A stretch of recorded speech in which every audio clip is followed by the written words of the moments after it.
ہمارے مہمان خطیب بڑے دور سے تشریف لائے، میں بلا کسی تاخیر مزید بڑے ادب سے دعوت خطاب دیتا ہوں۔ مناظر اسلام، مبلغ ملت اسلامیہ، عالم نبیر، فاضل جلیل، مفتی وقت حضرت علامہ مولانا مفتی راشد محمود رضوی صاحب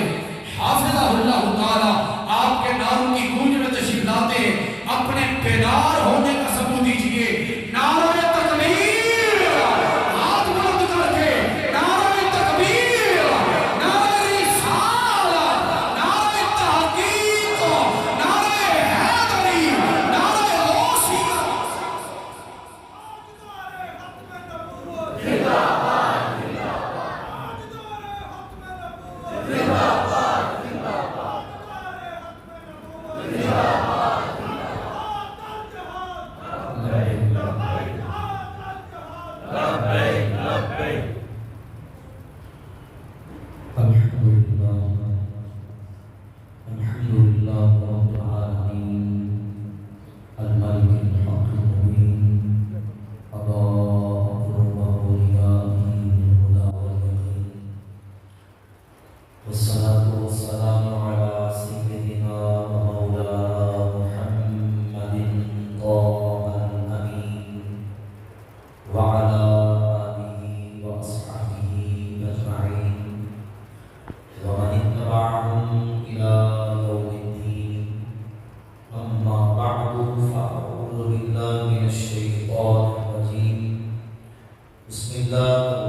سوالی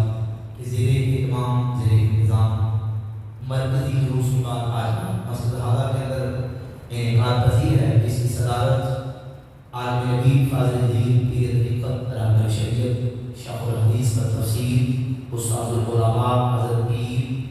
حبیب الرحمان محبوبی صاحب دامت برکات اور عالیہ فرما رہے ہیں۔ آج اس عظیم الشان محفل پاک کے اندر میں اور ہم صحابہ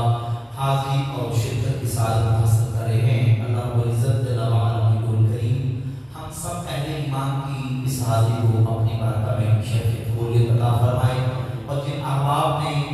جن منتظمین نے آج کی اس محفل پاک کو سجایا، جس بھی انداز سے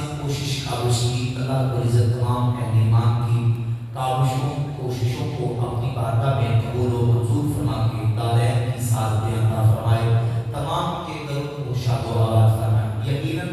نبی پاک صلی اللہ علیہ وآلہ وسلم کے میلاد پاک کی محفلیں، حضور کے میلاد کی بزمیں، نبی پاک علیہ السلام کے میلاد پاک کی جلسے پوری دنیا کے اندر شرق سے غرب تک، شمال سے لے کر جنوب تک، جہاں جہاں کہیں مشاکل مصطفیٰ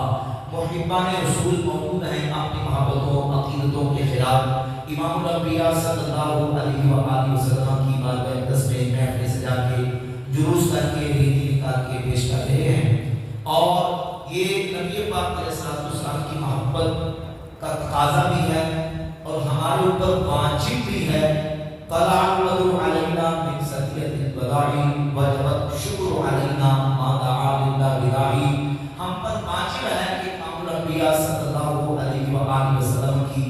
آمد کا اللہ رب العزت کی بارگاہ میں شکریہ ادا کریں، کیونکہ نبی پاک علیہ السلام اللہ رب العزت کا اتنا بڑا احسان ہے کہ جس احسان کا رب نے خود قرآن مجید کے اندر اعلان کیا، لقد من اللہ علی المؤمنین اذ بعث فیہم رسولا، تحقیق یقیناً اللہ نے ایمان والوں پر احسان کیا کہ ان میں عظمت و شانوں والا رسول مبعوث فرما دیا۔ نبی پاک علیہ السلام کی آمد پر حضور کی آمد کا چرچا کرنا، نبی پاک علیہ السلام کی تعلیمات کا ذکر کرنا، حضور علیہ السلام کی سیرت طیبہ کا تذکرہ کرنا، آپ علیہ السلام کی محبت کا ذکر کرنا، تعلیمات مصطفیٰ کا ذکر کرنا، حضور کے قوم اجداد کا ذکر کرنا، جدات و امہات کا ذکر کرنا، خاندان اور قبیلے کا ذکر کرنا، نور مصطفیٰ کا ذکر کرنا، حسن و جمال مصطفیٰ کا ذکر کرنا، میرے کریم آقا علیہ السلام کے فضائل و کمالات کا ذکر کرنا، میرے نبی کے مدارج و معارج کا ذکر کرنا، یہ ہم جب ذکر کرتے ہیں، حضور کی آمد کا چرچا کرتے ہیں، تو یقیناً اللہ کے اس احسان کا ہم شکریہ ادا کرتے ہیں۔ اب اس احسان کا شکریہ ادا کرنے کا طریقہ یہ ہے کہ ہم نبی پاک علیہ السلام کی صورت کا ذکر بھی کریں، حضور کی سیرت کا ذکر بھی کریں، میرے نبی کی ذات کا ذکر بھی کریں، حضور کی صفات کا ذکر بھی کریں، آقا کریم علیہ السلام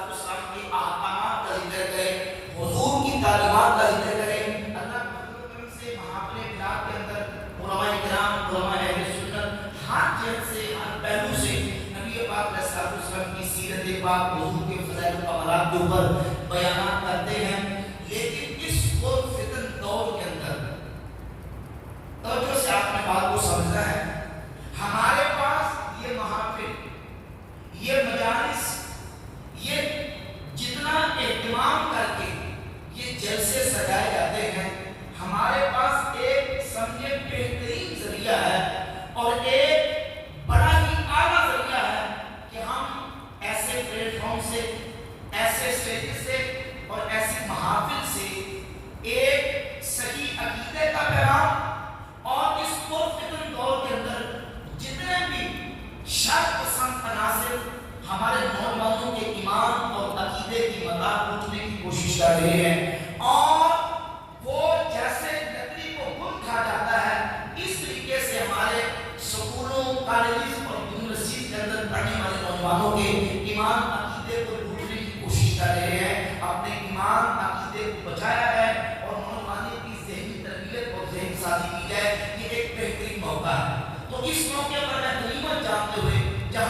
بولے گا بالکل نہیں ہے. اگر ایمان عقیدہ درست نہیں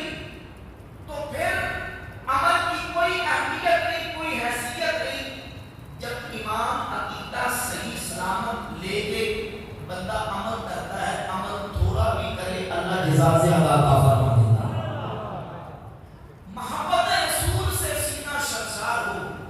نبی پاک علیہ السلام کی تعظیم دل میں ہو، آداب مصطفیٰ دل میں ہو، حضور کی محبت دل میں ہو. عمل کمزور بھی ہو، تھوڑا بھی ہو، اللہ رب العزت اس کے بدلے اس سے میں عمل کمزور بھی قبول فرما لیتا ہے. آپ نے بارہا مرتبہ حدیث سنی. میں کچھ بڑی اہم باتیں آپ کے سامنے کرنا چاہتا ہوں تاکہ اس محفل کا پورا مقصد پورا ہو. یہاں ذوق کی بات ہے کہ اس کا شعر بھی پڑھوں گا، اپنے پورے ذوق کے ساتھ بیان کروں گا، لیکن مقصد یہ ہے کہ پیغام پہنچے. مقصد کیا ہے؟ پیغام پہنچے. اور یہاں ہم محفل سنیں، جلسہ سنیں تو ایمان عقیدے کے اوپر ہمارا یقین کامل اور محکم ہو اور ہمیں اللہ کے فضل و کرم سے وصول کے کامل ہو کہ اللہ نے حق اور سچ عقیدہ اہل سنت والجماعت کو عطا فرمائے. اہل سنت کا عقیدہ افراط و تفریط سے پاک، غلو و تقدیس سے پاک، کمی اور زیادتی سے پاک. ہم دین کے درائل کو اپنی خواہشات کے مطابق موڑتے نہیں،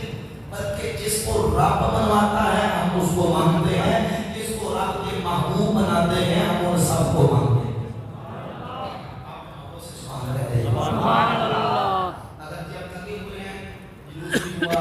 ریاں بھی کی ہیں، کافی لوگوں نے سفر بھی کیا ہوگا، تو حضور کی محفل میں بیٹھے ہیں تو جتنی دیر بیٹھے پوری محبت کا مظاہرہ کرنا بلا نواز سے کہتے ہیں سبحان اللہ. ہم اللہ کے فضل و کرم سے اقتدار والے، اقتصاد والے اور توسط والے اہل سنت والجماعت کا عقیدہ یقیناً آپ پوری اسلامی تاریخ اور ہسٹری کو کھنگال ڈالیں اور ہر جگہ سے کسی اعتبار سے دین کے دلائل کے اعتبار سے دیکھیں تو ایک میانہ، ایک معتدل، ایک مقتصد عقیدہ اگر آپ پائیں گے تو اہل سنت والجماعت کا ہے. حضور کا میلاد ہو تو سنی مناتا ہے، حضور کا میلاد ہو بولیے کون مناتا ہے؟ سنی مناتا ہے. عظمت صحابہ کی بات ہے تو سنی، عظمت اہل بیت کی بات ہے سنی مناتا ہے، عظمت اولیاء کی بات ہے سنی مناتا ہے. ابھی مجھ سے پہلے تذکرہ ہو رہا تھا کہ یہ اولیاء کی سرزمین ہے. بھائی صرف یہی نہیں، پورا ہندوستان بلکہ جہاں جہاں اسلام کا پیغام پہنچا ہے، صحابہ سے لے کر آج تک جتنے اولیاء آئے ہیں اللہ کے ولیوں کے ذریعے سے پہنچا ہے. اور اہل سنت والجماعت کا منہج، عقیدہ، فکر وہ ہے کہ اللہ کی رحمت سے اس دامن کے اندر ان تمام مقدس ہستیوں کی محبت موجود ہے. ہم اللہ کے قرآن کو ماننے والے، حضور کے فرمان کو ماننے والے، نبی کی آل کو ماننے والے، مصطفیٰ کریم علیہ السلام کے صحابہ کو ماننے والے اللہ کا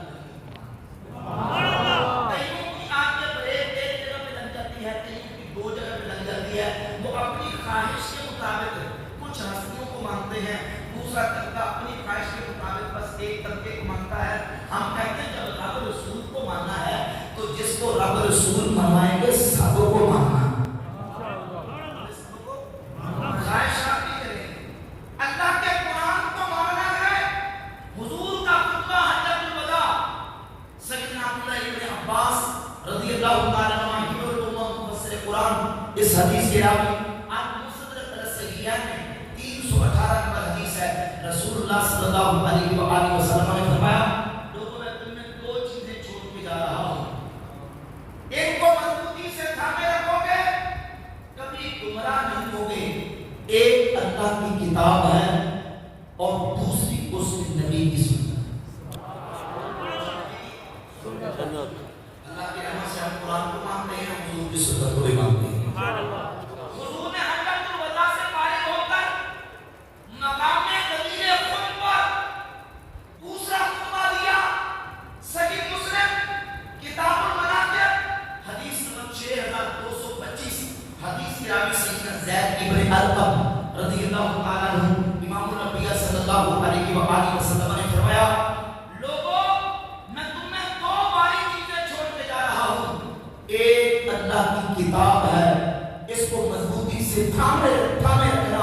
اذکرکم اللہ فی اہل بیتہ اور دوسری میری اہل بیت ہے میں تمہیں اپنی اہل بیت کے بارے میں اللہ کا خوف دلاتا ہوں اذکرکم اللہ فی اہل بیتہ میں تمہیں اپنی اہل بیت کے بارے میں اللہ کا خوف دلاتا ہوں اذکرکم اللہ فی اہل بیتہ میں تمہیں اپنی اہل بیت کے بارے میں اللہ کا خوف دلاتا ہوں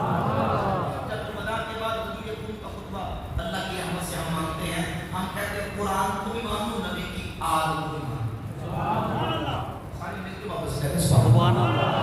اب یہ میری تمہید ہے آپ نے سمجھ نہیں ہے کیونکہ علماء کو نہیں عوام کو سمجھانا ہوتا ہے تاکہ جو آئے ہیں وہ محفل سے پیغام لے کے جائیں کہ ہم اللہ کے فضل و کرم سے کیسا مبارک خوشبو والا اور کیسا محبت و محبت عقیدہ رکھتے ہیں کہیں چور نہیں کوئی کجی نہیں کوئی ٹیک نہیں اور کہیں خواہشات کی پیروی نہیں بلکہ اللہ اور اس کے رسول کے احکامات کی پیروی ہے قرآن کو مانو نبی کی آل کو مانو بس ابھی 2 خطبے ہوئے اور حضور نے تیسرا خطبہ مقام جابیہ پر ارشاد فرمایا جامع ترمذی کتاب الفتن حدیث کا نمبر 2165 حدیث کے راوی سیدنا عمر بن خطاب فاروق اعظم رضی اللہ تعالی عنہ فرماتے ہیں لوگوں آج میں اس مقام پہ کھڑا ہو کے خطبہ دے رہا ہوں جہاں اللہ کے رسول صلی اللہ علیہ وآلہ وسلم نے خطبہ دیا اور حضور نے کیا خطبہ دیا اے لوگوں اوصیکم باصحابی میں تمہیں اپنے صحابہ کی وصیت سبحان اللہ جنوں سمجھ لیکن میں سبحان اللہ میں تمہیں اپنے صحابہ کی وصیت کرتا ہوں اوصیکم باصحابی میں اپنے صحابہ کی وصیت کرتا ہوں ثم الذین یلونہم پھر وہ صحابہ سے ملنے والے تابعین ان کی وصیت کرتا ہوں یعنی میرے صحابہ کا دامن تھام لو تابعین کا دامن تھام لینا ثم الذین یلونہم پھر جو تابعین کے ساتھ ملے ہوئے ہیں تبع تابعین ان کا دامن تھام کے رکھنا علیکم بالجماعۃ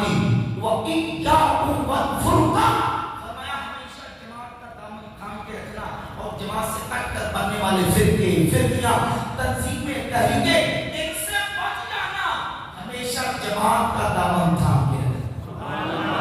ہمیشہ جماعت کا دامن تھام کے رکھنا کتنے خطبات ہو گئے 3 بولیے کتنے خطبات 3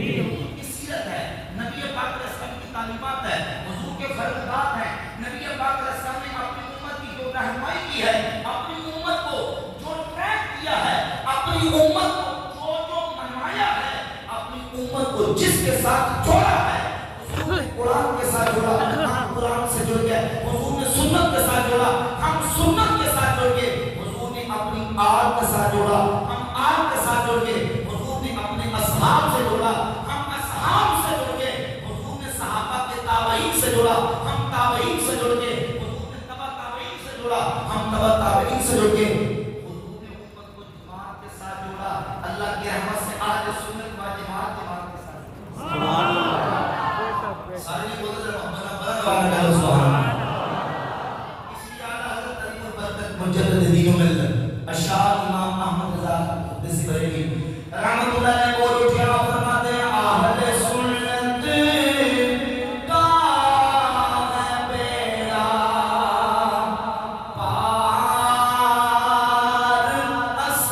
کا ہے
بیڑا قرآن سے جوڑ جاؤ سننے سے جوڑا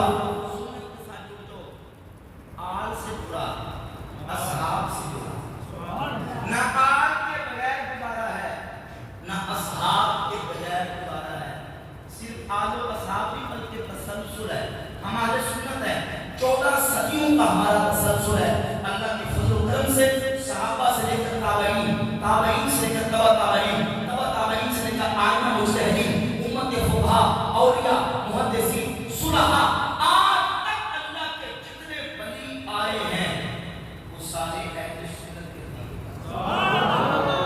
یہ میلاد کی محفلیں ہو رہی ہیں، ہوتی رہیں گی، اللہ کے فضل و کرم سے قیامت تک حضور کا ذکر قدم رہے گا، لیکن توجہ کیجیے یہ میلاد کی برکت ہے، یہ میلاد کا ثمرہ ہے، یہ میلاد کا پھل ہے کہ ہم حضور کے میلاد کی محفل سن رہے ہیں، تو میلاد کی محفل سن کے اپنا عقیدہ پکا لے کے جائیں۔ میری کونوں سے بندے اٹھائی، بخاری اٹھائی ہوئی ہے، ایک بغل میں صحیح مسلم رکھی ہے، انٹرنیشنل نمبر بتا رہا،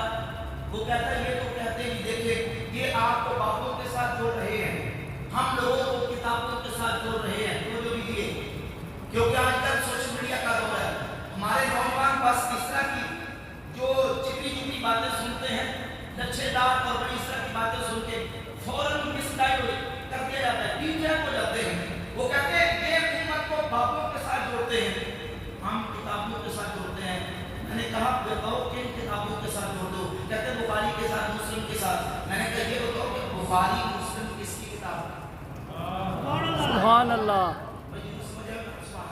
سبحان اللہ۔ میں نے پہلے کچھ کی باتیں کرنی ہے تاکہ میرے آنے کا جو مقصد پورا ہو، اور آپ بیٹھے ہیں اور اتنا مجمع ماشاءاللہ اور انتظامیہ ماشاءاللہ اتنا پیارا ماحول بنایا ہے تو تاکہ کچھ فائدہ ہو۔ وہ کہتے ہیں ہم کتابوں سے جوڑتے ہیں اور آپ کے مولوی باپوں سے جوڑتے ہیں۔ ہم کہتے ہیں بھائی جن کتابوں کی تم بات کرتے ہو پہلے کتابیں تو بتاؤ کن کی ہیں؟ بھائی کہتے ہیں کتاب امام بخاری کی، کتاب امام مسلم کی، میں نے کہا یہ بتاؤ کہ امام بخاری کسی نبی کا نام ہے؟ بھائی امام بخاری کی امت کے باپے اور بزرگ، جس طرح تم امت کے بزرگوں کو باپے کہتے ہو، امام بخاری ہو یا مسلم، ترمذی ہو یا ابو داؤد، نسائی ہو یا ابن ماجہ، یہ بھی امت کے باپے ہی ہیں، بزرگ بھی ہیں۔ اگر امت کے باپوں کو سائڈ پہ کر دو تو کتابیں باقی بچتی ہی نہیں، کتابیں بھی باپوں نے لکھی، اور پھر کتابوں کے اندر کہتے ہیں کتابیں تو باپوں نے لکھی ہیں لیکن حدیثیں تو رسول اللہ کی ہے نا۔ میں نے کہا بھائی حدیث بھی باپوں تک، رسول اللہ سے حدیث جو پہنچی صلی اللہ علیہ وسلم وہ بھی امت کے باپوں کے ذریعے سے پہنچی۔ مثال کے طور پہ امام بخاری نے صحیح بخاری لکھی، پہلی حدیث لے کے آتے ہیں امام بخاری، حدیث نمبر 1 لائے، کہتے ہیں حدثنا عبداللہ بن زبیر الحمیدی کو، ہمیں ہمارے استاد ہمارے باپے عبداللہ بن زبیر الحمیدی نے حدیث بیان کی، وہ کہتے ہیں انہیں ان کے باپے سفیان نے حدیث بیان کی، وہ کہتے ہیں مجھے میرے باپے یحییٰ بن سعید الانصاری نے حدیث بیان کی، وہ کہتے ہیں مجھے میرے باپے محمد بن ابراہیم التیمی نے حدیث بیان کی، وہ کہتے ہیں مجھے میرے باپے علقمہ بن وقاص اللیثی نے حدیث بیان کی، وہ کہتے ہیں مجھے حضرت عمر بن خطاب نے حدیث بیان کی۔ عمر بن خطاب کہتے ہیں میں نے رسول اللہ سے سنا حضور فرماتے ہیں انما الاعمال بالنیات، یہ جو حدیث امام بخاری تک پہنچی ہے وہ امت کے بزرگوں کے ذریعے سے پہنچی ہے، امت کے باپوں کے ذریعے سے پہنچی ہے۔ باپوں کی نفی کرو گے تو کتابیں باقی نہیں بچتی، اور کتابوں کو پڑھ کے دیکھو اللہ اور اس کے رسول نے، نبی پاک علیہ الصلوۃ والسلام کی ذات اقدس نے امت کو امت کے باپوں کے ساتھ جوڑا ہے، بزرگوں کے ساتھ جوڑا ہے۔ امت کے سب سے پہلے بزرگوں کا طبقہ نبی کریم علیہ السلام کے صحابہ کا طبقہ ہے۔ سبحان اللہ، سبحان اللہ۔ بزرگوں کی بات آئی تو سب سے بڑے بزرگ امت میں کون ہے؟ حضور کے صحابہ۔ تو حضور نے صحابہ، میں تمہیں اپنے صحابہ کی وصیت کرتا ہوں، کیا مطلب؟ یعنی وصیت یہ ہے کہ صحابہ سے جڑ جانا، صحابہ سے لگ جانا، صحابہ کو پیٹ پھیر کے نہ بھاگنا۔ من احبہم فبحبی احبہم، جس نے ان سے پیار کیا اس نے میری وجہ سے پیار کیا۔ فرمایا جس نے ان سے محبت کی اس نے میری وجہ سے محبت کی۔ جامع ترمذی کتاب المناقب کے اندر امام ترمذی لے کے آئے، امام احمد بن حنبل 4 سندوں کے ساتھ فضائل صحابہ کی کہ حدیث نمبر 1 2 3 4 پہلے 4 کے حدیث لے کے کم از کم درجہ حسن کی حدیث ہے۔ میرے امام علیہ السلام نے فرمایا من احبہ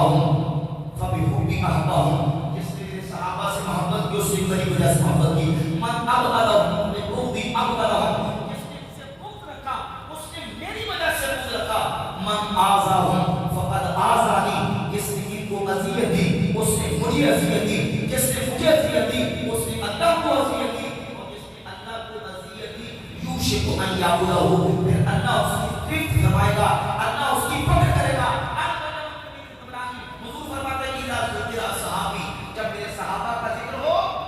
فامسکوا، اپنی زبانوں کو بند رکھو، یعنی برائی بیان کرنے سے، ان کی غیبت کرنے سے، ان کے عیب تلاش کرنے سے اپنی زبانوں کو بند رکھو۔ اور صحیح مسلم اٹھاؤ، حضور فرماتے ہیں لا تسبوا احدا من اصحابی،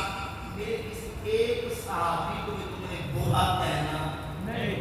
بولی برا کہنا نہیں۔ اور امام ابن القاسم کتاب السنن میں حدیث لکھی ہے، میرے کریم آقا علیہ السلام نے فرمایا ان اللہ اختارنی واختارنی اصحاب،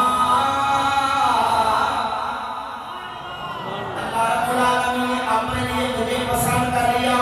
میرے لیے میرے صحابہ کو پسند کیا، فجعلہم لی بدلا وانصارا واصحابا، اللہ نے ان صحابہ کو میرے وزیر بنا لیا، میرے مددگار بنا لیا، میرے سسرالی بنا لیا۔ ہم سبهم فعليهم لعنة الله والملائكة والناس أجمعين۔ امام الانبیاء نے فرمایا جس نے میرے صحابہ کو برا کہا، میرے صحابہ پہ سب و شرم کیا، میرے صحابہ پہ لعنت و تعان کی، اس پر اللہ کی بھی لعنت ہے، فرشتوں کی بھی لعنت ہے، ساری انسانیت کی لعنت ہے۔ لا يقبل الله لهم صرفا ولا عدلا، ایسا گستاخ صحابہ نفل پڑے اللہ اس کا نفل قبول نہیں کرتا، ایسا گستاخ صحابہ اللہ اس کے فرض کو قبول نہیں فرماتا۔ صحابہ کے گستاخ کا نہ نفل قبول ہے نہ کوئی نفل قبول نہ فرض قبول، تو امت کو حضور نے صحابہ کے ساتھ جوڑ دیا۔ اوصیکم باصحابی، میں تمہیں اپنے صحابہ کی وصیت کرتا ہوں، صرف صحابہ نہیں، ثم الذین یلونہم، وہ جو ان کے ساتھ ملے ہوئے ہیں ان کی بھی وصیت کرتا ہوں، ان سے جڑے رہنا۔ ثم الذین یلونہم، حدیث صحیح ہے جامع ترمذی کتاب الفتن کی 2165 نمبر، حضور فرماتے ہیں صحابہ، صحابہ کے بعد تابعین، تابعین کے بعد تبع تابعین، علیکم بالجماعتی، تم پر لازم ہے کہ جماعت سے جڑے رہنا، وَإِيَّاكُمُ الْفُرْقَةَ، اور جماعت سے کٹ جانے والی فرقوں سے بچنا۔ فرقوں سے وہ لوگ کہتے ہیں کہ اسلام میں فرقہ بازی نہیں ہے، اسلام میں تفریقہ نہیں ہے، کہتے ہیں بالکل اسلام میں فرقہ بازی نہیں، لیکن ایک عمل ہونے والا تھا، نبی پاک صلی اللہ علیہ وسلم نے اس کی پہلے سے خبر دے دی کہ امت کے اندر ایسا ہوگا، انتشار و اختلاف و اختلاف ہوگا، من یعش منکم بعدی فسیرا اختلافا کثیرا۔ سننا بھی لو، 4706 نمبر حدیث ہے، صحیح حدیث ہے، میرے آقا کریم علیہ السلام نے فرمایا تم میں سے میرے بعد جو زندہ رہے گا وہ کثیر اختلاف دیکھے گا۔ کیا دیکھے گا؟ کثیر اختلاف، امت کے اندر اختلاف انتشار ہوگا، کثیر اختلاف دیکھے گا۔ علیکم بسنتی وسنت الخلفاء الراشدین المہدیین، علیکم بسنتی وسنت الخلفاء المہدیین الراشدین، الفاظ سنت لوگ کے فرمایا اس وقت تم پر میری اور میرے خلفاء الراشدین کی سنت لازم ہے۔ آپ رسول اللہ کی سنت والے، خلفاء راشدین کی سنت والے، صحابہ والے، اہل بیت والے، جو کلمہ پانے والے لوگ تھے، ان کو کہا گیا اہل سنت والجماعت۔ بولیے کیا کہا گیا؟ اہل سنت والجماعت۔ اور اللہ کی رحمت سے ہم اہل سنت والجماعت، ہم ان سب اللہ کے محبوب بندوں کے ساتھ جڑے ہوئے ہیں۔ صرف سمجھنے کی ضرورت ہے، ہمارا اہل سنت کا مخالف اور اہل سنت کا معاند ہمیشہ نہیں مارے گا، ہمیشہ وہ کجروی سے کام لے گا، ایک دلیل پکڑے گا دوسری کو چھوڑ دے گا۔ اللہ کی رحمت سے ہم اہل سنت وہ ہیں جو دین کے مجموعی دلائل کو لے کے عقیدہ نظریہ اختیار کرتے ہیں۔ میں اس کی ایک مثالیں آپ کے سامنے بیان کرتا ہوں۔ آج تک سوشل میڈیا کا دور ہے، نت نئے فکرے اور اس طرح کے نئے سے نئے فکرے اور گمراہ سوچیں پیدا ہوتی ہیں، اور ایسی ایسی باتیں کر کے ہمارے نوجوانوں کی زیر